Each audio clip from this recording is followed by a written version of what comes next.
20 years. That is the time that separates two conversations between David Beckham and Lionel Messi. The first took place in the corridors of the Camp Nou when the Briton was visiting Barcelona. The second occurred in July 2023, when the Argentine signed for Inter Miami.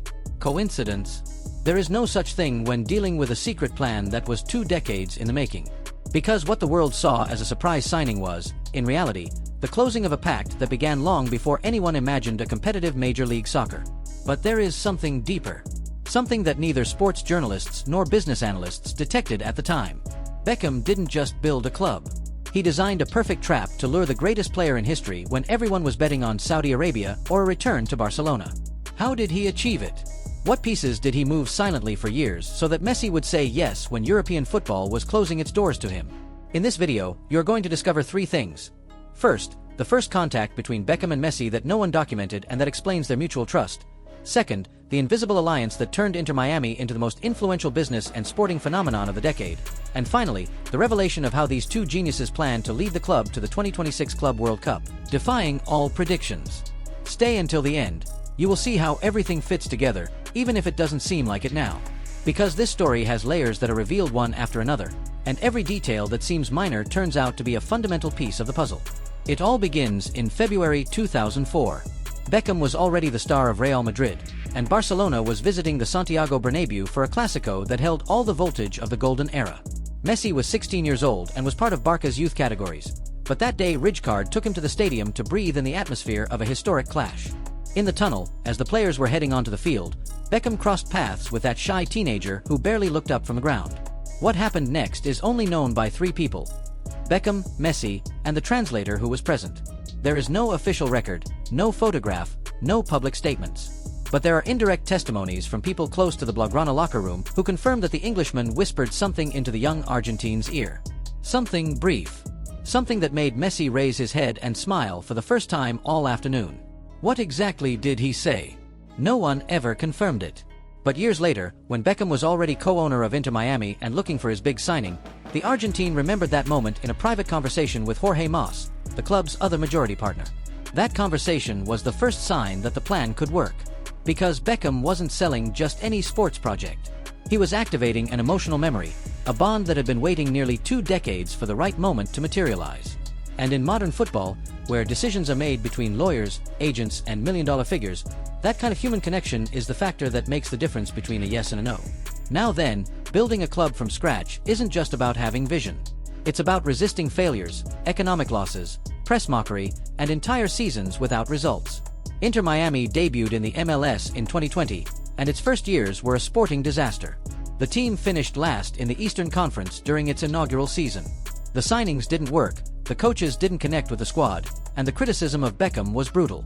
Specialized media accused him of being just another celebrity owner more interested in marketing than in actual football. But here is the detail that changes everything. While the team was losing matches, Beckham and his management team were building infrastructure. Not just Chase Stadium, which is the club's home in Fort Lauderdale, but a network of relationships with Apple TV to ensure global visibility. They weren't playing the game of the season. They were playing the game of the next decade. And for that game, they needed Messi. Not as an emergency reinforcement, but as the centerpiece of an ecosystem that would turn Miami into the epicenter of football in the United States. The second significant contact between the two occurred in early 2022, during a private dinner in Paris.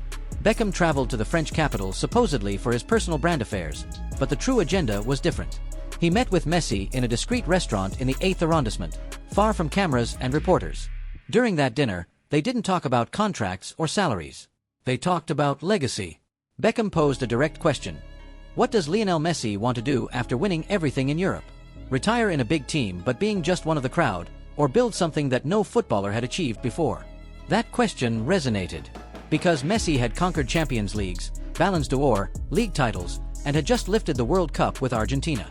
But he had never been the architect of a project from its foundations.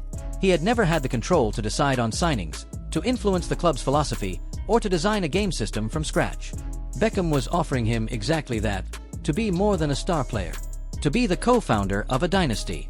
And this is where the Sergio Busquets factor appears. Because Beckham knew Messi wouldn't come alone. He needed to surround him with players with whom he had immediate chemistry, footballers who understood his language without the need for training. Busquets' arrival was neither coincidence nor opportunism. It was pure strategy. Beckham contacted the midfielder months before his contract with Barcelona ended and presented the same argument. Coming to Miami wasn't retiring in the MLS, it was building a legacy in a virgin market where everything was yet to be written. When Busquets accepted, Messi knew the offer was serious. It wasn't a marketing project disguised as football. It was an operation designed to compete and to win. Because if Beckham had convinced a player of Busquets' profile, it meant he had a real tactical plan, not just a sales pitch. And that was decisive in the Argentines' final decision. The summer of 2023 was the moment of truth. Messi had million-dollar offers from Saudi Arabia, open conversations with Barcelona that never seemed to finalize due to the club's economic problems, and media pressure reached historic levels. Every day, new contradictory information appeared. Every leak generated speculation. But behind all that noise, Beckham maintained daily conversations with the Argentines' inner circle. He didn't call Messi directly. He called his father, his brother, his representatives. He explained every detail of the project, showed them stadium blueprints, and presented market studies on the growth potential of American football. There was a key moment in that entire process. A video call between Beckham and Jorge Messi, the player's father and agent. In that conversation, the Englishman didn't talk about money. He talked about his own children. About how he had made decisions in his career, thinking about leaving them a legacy that went beyond goals and trophies. He asked Jorge what he wanted for his grandchildren. For them to remember their grandfather as an extraordinary footballer, or as the man who changed football across an entire continent. That conversation, according to later leaks from people close to them, was the turning point. When Messi finally announced he was signing for Inter Miami, the reaction was global. Social networks exploded. Sports portals collapsed. Sponsors lined up to partner with the club. But the most surprising thing was the internal reaction within the MLS. Other team owners, who for years had looked at Beckham's project with skepticism, suddenly understood that the Englishman had changed the rules of the game. He hadn't brought in a declining star. He had brought in the greatest player in history at a time when he could still make decisive differences. The immediate impact was devastating. In his official debut with Inter Miami, Messi scored a free-kick goal in the 94th minute to win the League's Cup match against Cruz Azul. That goal was not only epic because of the manner in which it was scored. It was symbolic. Because it confirmed that Messi hadn't come to stroll through the MLS. He had come to win everything put in front of him. And in the following weeks, the team was transformed. They won 10 consecutive matches, lifted the League's Cup trophy, and Messi ended up being chosen as the tournament's most valuable player. But wait, because what comes next changes the entire equation. Because behind every victory on the pitch, there was a business operation running at maximum speed. Apple TV recorded record subscription numbers for the MLS Season Pass. Tickets for Inter Miami matches sold out in minutes, even for away games at rival stadiums. The club went from being a struggling franchise to becoming the most valuable brand in the league in less than 6 months. And this is where Beckham demonstrated his genius as a businessman. Because he knew Messi would only be active for 2 or 3 years. He knew the window to capitalize on his presence was limited. That is why he designed a calendar of events parallel to football. International pre-season tours, friendly matches in iconic stadiums, exclusive content for digital platforms. Every detail was designed to maximize the global impact of the signing, not just in the United States but in markets like Asia and Latin America where American football had barely any presence. The easy version says Beckham signed Messi because he had the money and the necessary contacts. That it was a well-executed but predictable marketing operation. That any owner with resources would have achieved the same. That is the narrative that the media repeated for months. Simple, convenient, and completely wrong. The reality is much more complex and fascinating. Beckham didn't just sign Messi. He waited for him for 20 years. He built an entire club with him in mind as the final piece. He designed an ecosystem where the Argentine could shine without the political pressures of Barcelona or the impossible expectations of PSG. He offered him something no other club could: creative control, influence in sporting decisions, and the opportunity to write the final chapter of his career on his own terms. And there is more. Beckham learned from his own mistakes. When he signed for the Los Angeles Galaxy in 2007, the club was not prepared for a player of his profile. The infrastructure was mediocre, the level of the MLS was light years behind Europe, and the adaptation was painful. Beckham spent his first seasons dealing with injuries, internal conflicts, and disappointing results. He didn't want Messi to go through the same. That is why he invested years in strengthening the team, bringing in high-level players, and hiring a coaching staff that understood high-performance football. When Messi arrived in Miami, he wasn't going to a promising project. He was going to an already functional project, with solid foundations, where only the final spark was missing to ignite the fire. And that is the difference between an opportunistic signing and a master plan executed with surgical precision. Beckham knew he would only have one chance. If he failed, if Messi came and the team didn't work, the failure would be historic.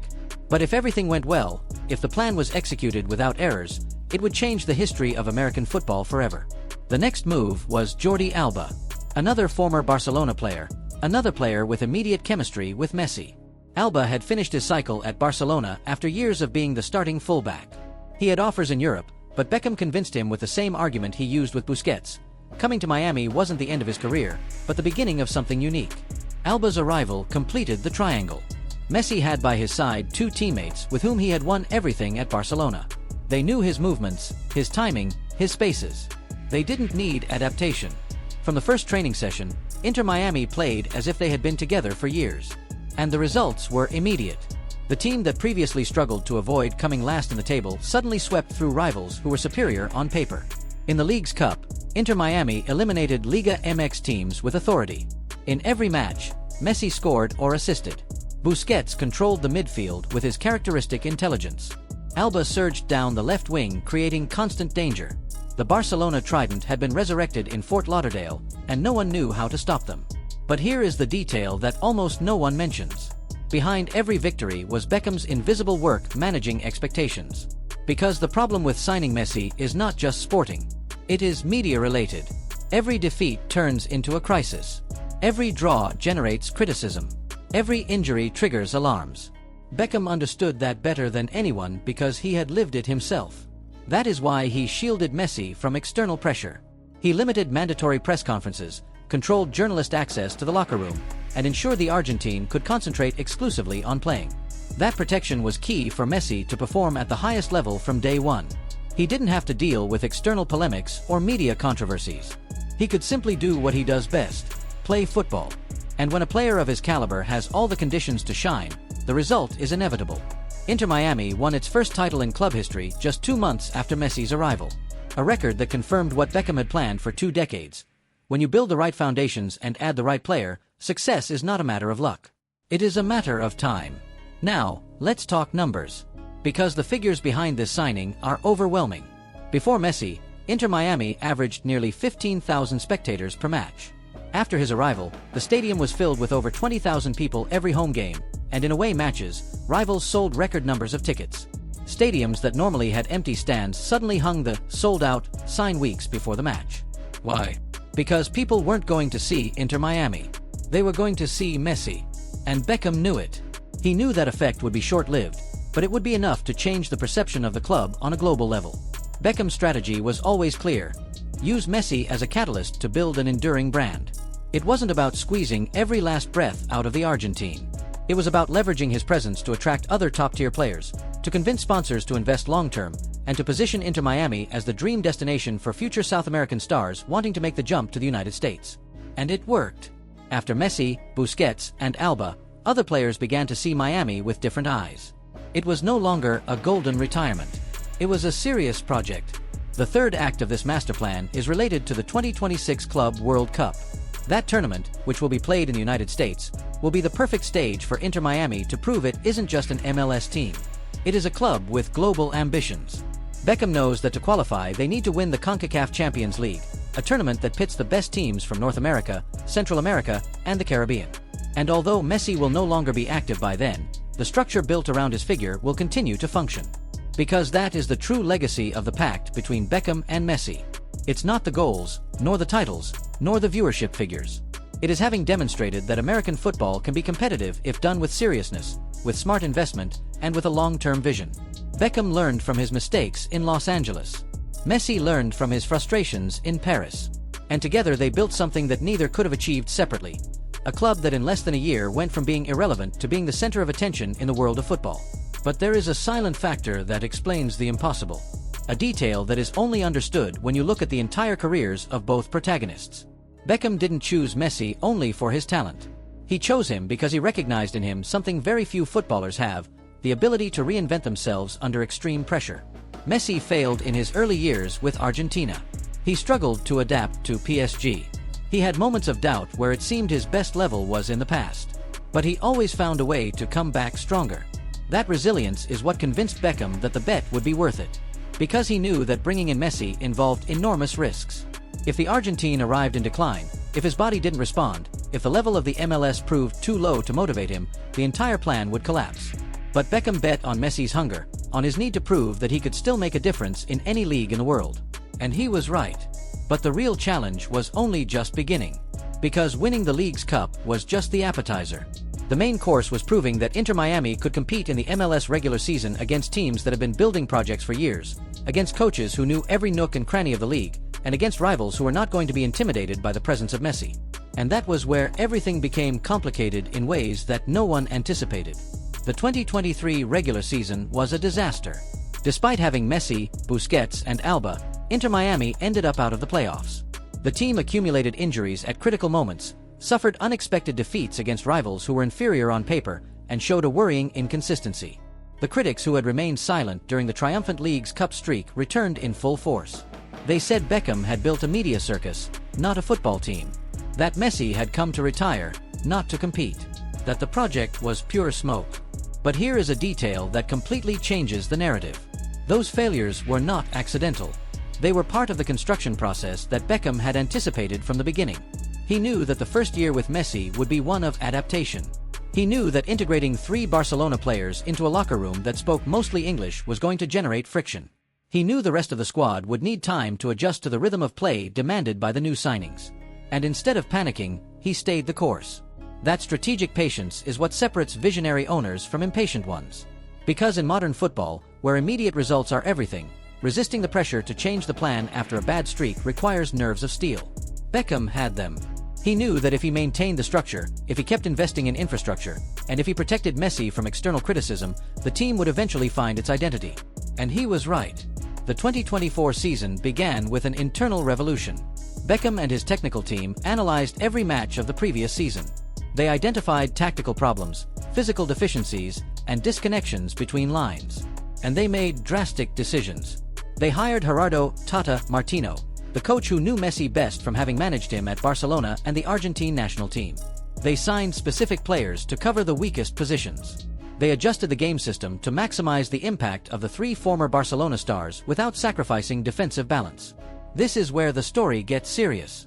Because those changes were not improvised. They were the result of months of silent planning. While the media speculated about internal crises and possible departures, Beckham was building Inter Miami version 2.0. A version that learned from mistakes, incorporated lessons from the failed season, and had a clear objective: to dominate the MLS in 2024 and qualify for the 2026 Club World Cup. The results of that restructuring were immediate. Inter Miami started the season with a streak of consecutive victories that placed them at the top of the Eastern Conference. Messi wasn't just scoring goals. He was generating assists, dictating the tempo of the match, and elevating his teammates' level with his mere presence. Busquets regained his best physical form and became the midfield metronome once again. Alba found perfect partners in the local wingers for his overlapping runs. The team was finally functioning like a well-oiled machine. But there was one match that defined everything. A mid-season encounter against the Los Angeles Galaxy, Beckham's former team. The stadium was packed. Television cameras constantly focused on the English owner in the box, capturing every gesture, every reaction. The match was intense from the first minute.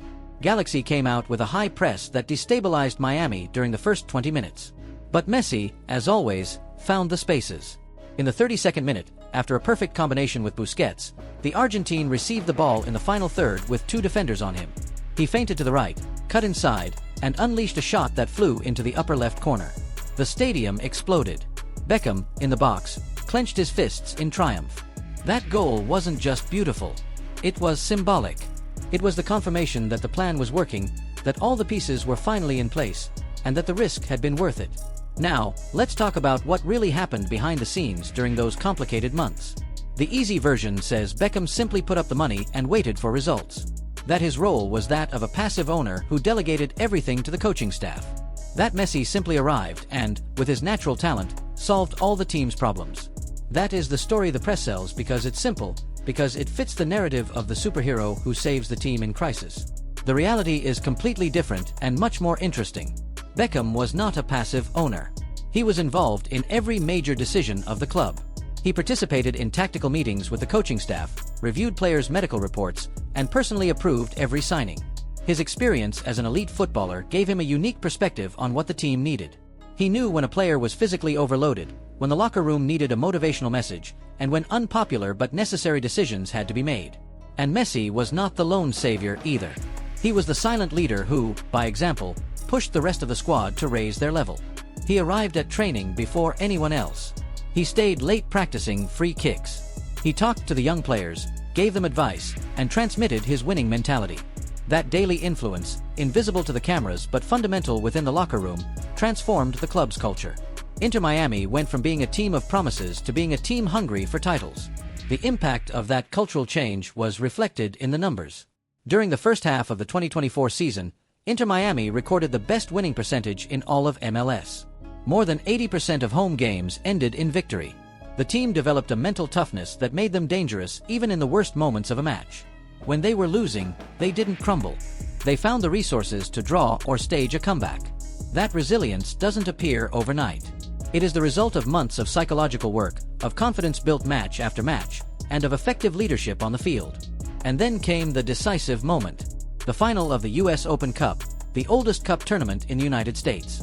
Inter Miami faced a difficult rival in a neutral stadium with thousands of fans waiting to see if Beckham's team could confirm its rebirth. If I told you it was a walk in the park, I would be lying. The match was tight, tense, with controversial plays and debatable refereeing decisions. But in the 87th minute, following a corner taken by Alba, Messi connected with a header that crashed against the crossbar.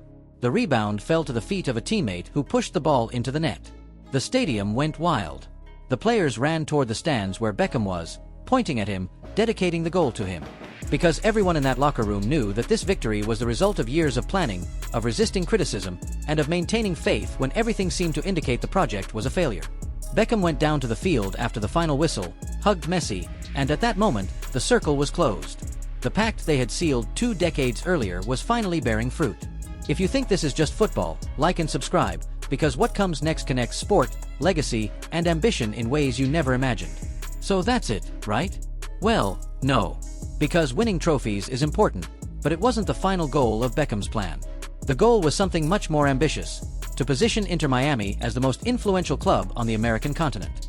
A club that could compete on equal terms with the Mexican Giants, the historic Brazilians, and the powerful Argentines. And to achieve that, they needed to qualify for the 2026 Club World Cup, the tournament that will gather the best teams on the planet on American soil. That competition will be the perfect stage for Inter Miami to prove it isn't just a media project. It is a serious club with global aspirations. But qualifying for the Club World Cup implies winning the CONCACAF Champions Cup, a brutal tournament where Mexican teams with massive budgets and deep squads have dominated for decades. Teams like Monterrey, America, and Cruz Azul, which have consolidated infrastructure and experience in international competitions. Can Inter Miami compete against those giants? Beckham believes so. And he is building the squad specifically for that challenge. The signing of Luis Suarez at the beginning of 2024 was no coincidence. It was a strategic piece to bring in experience for high-level competitions. Suarez knows what it means to play in finals, how it feels when the game gets ugly, and how to react under extreme pressure. His arrival completed the most lethal offensive trident in MLS history. Messi, Suarez, and Busquets, 3 players who won everything in Europe, reunited in Florida with a common goal: to write the last glorious chapter of their careers by taking Inter Miami to the Continental Summit. But there is a problem that no one wants to mention: time. Messi is 38 years old. Suarez is 37. Busquets is 36. They are footballers in the final stretch of their careers, and although their talent remains intact, their bodies cannot sustain the match frequency required to compete on multiple fronts. Beckham knows this. That is why he has invested in a top-tier medical staff, muscle recovery technology, and personalized rest plans for each veteran player. The challenge is managing those legs as if they were a limited resource. Every training session counts. Every minute played has a physical cost that must be calculated. And this is where Beckham's experience as a footballer becomes invaluable. He went through the same thing at the end of his career. He knows the signs of accumulated fatigue. He knows when a player is pretending to be fine so as not to miss an important game. And he understands the difference between a minor discomfort and an injury that can ruin a season. That empathy allows him to make decisions other owners wouldn't. For example, there was a critical moment during the season when Messi showed signs of muscle fatigue. Any other club would have forced him to play because the matches were decisive. But Beckham and the coaching staff decided to give him 2 weeks of complete rest, even if that meant losing important games. The decision was unpopular. Fans protested. The media criticized. But Beckham stuck to the plan because he knew that sacrificing 2 matches to preserve Messi for another 6 months was the right long-term move. And it worked. Messi returned refreshed, with new energy, and led the team in the final stretch of the season with performances reminiscent of his best era at Barcelona. He scored in 6 consecutive matches, assisted in 5, and was the most decisive player in the league during the final month of competition. That intelligent management of physical load is what differentiates a well-managed project from one that exploits its stars until they burn out. Now comes the part that almost no one analyzes: the legacy beyond Messi. Because Beckham knows the Argentine will retire in a year or 2. And when that happens, Inter Miami needs to have its own identity that doesn't depend on a single figure. That is why he has invested in the club's youth academy, bringing in top-level coaches who train players with the philosophy of play that Messi and Busquets represent. That is why he has signed young South American prospects who can become the stars of tomorrow. Players like Facundo Farias, who arrived from Colón de Santa Fe, or Benjamin Cremaschi, trained in Inter Miami's own youth ranks, represent the future of the club. They are footballers who have shared a locker room with Messi, who have learned from his work ethic, and who have absorbed his mentality. When the Argentine retires, they will be the ones responsible for keeping alive the winning culture built during these years. That is the true legacy of the pact between Beckham and Messi. Not the titles, but the competitive DNA that will be engraved in the club forever. And there is another factor that makes the difference. Messi's contract with Inter Miami includes clauses that allow him to participate in major sporting decisions. He can offer opinions on signings, the style of play, and the club's philosophy. This influence makes the Argentine more than just a player. He is a co-founder of the project, someone with real power to mold the institution's future.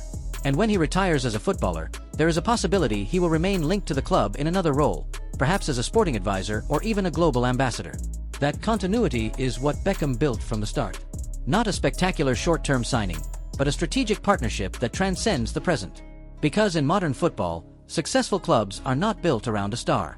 They are built around a shared vision that survives generations of players.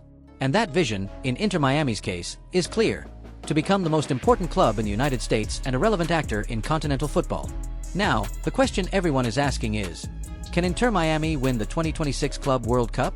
The honest answer is that it is improbable, but not impossible. They will compete against teams like Real Madrid, Manchester City, and Bayern Munich.